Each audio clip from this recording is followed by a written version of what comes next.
Отандық танымал әнші Әбдіжаппар Әлқожа елімізде орын алған жағдайға байланысты барша отандастарын аурудан сақтанып жүруге шақырды.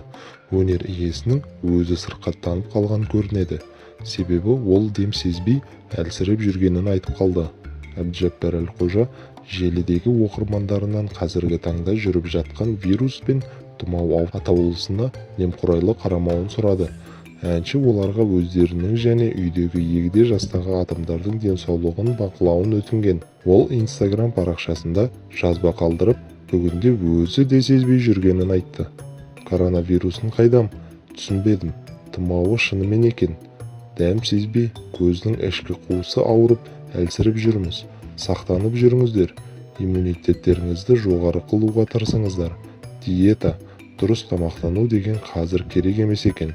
Үйдегі үлкендерге қараңыздаршы, ол кісілерге қатты тиеді екен мына тұмау.